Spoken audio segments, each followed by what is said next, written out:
No, I don't want to tell you. Let them stay as memories. And with this, we defend Ukraine.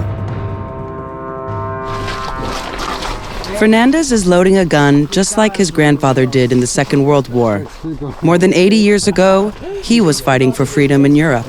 Now, Fernandez is doing the same. I'm a strong believer in liberty and freedom. And as a soldier, I believe it's my job to be a defender of those things. A soldier defends the innocent. A retired cavalry officer in the Argentine military, he was a trained sniper. Before Ukraine, he was working in the French Legion and a brief stint in the U.S. Marine Corps. But this is the first time he's risking his life in a real war with all of the horrors that come with it. Yes, I knew what to expect. But honestly, no, I don't want to tell you. I can't tell you. And I don't want to tell you because you wouldn't understand. Only the people who are here in this moment understand those things. I don't like talking about the bad things or the harsh things I've seen. I prefer to keep them to myself. Let them stay as memories. Imaginé que si llegando a Argentina será muy difícil porque no hay gente que entender su experiencia aquí. As long as my family supports me and they understand, that's enough for me. My father understands me, my grandfather. I come from a military family. I'm the fourth generation. My great-grandfather was military.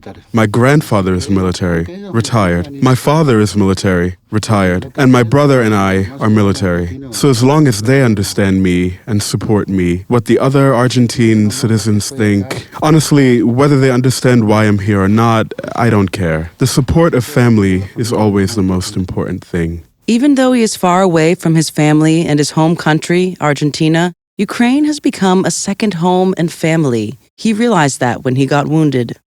When I was injured, my friend's wife and son visited me every day at the hospital. And when I was discharged from the hospital, they were waiting there for me at the hospital door.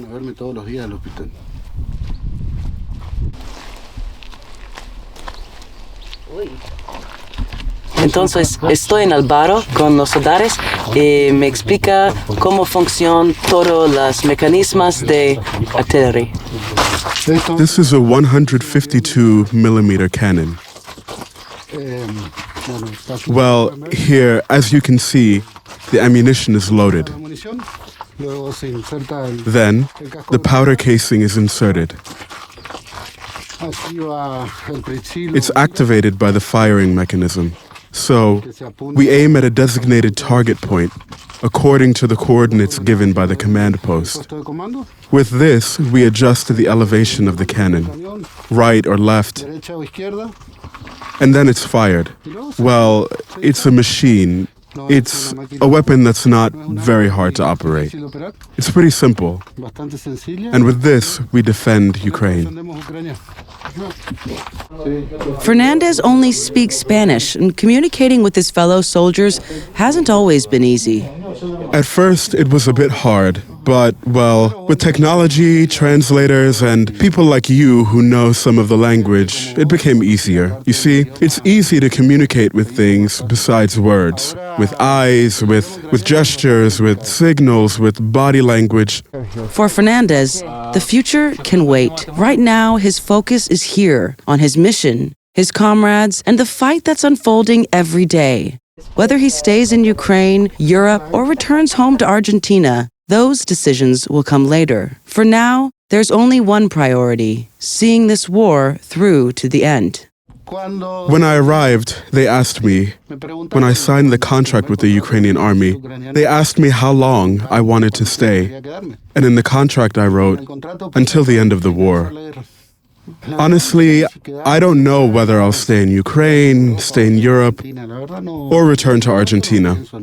Honestly, right now, I'm not thinking about that. The priorities at this moment are different. Of course, you have many thoughts about the future, maybe a family, maybe a house, but no, you don't really think much about that right now.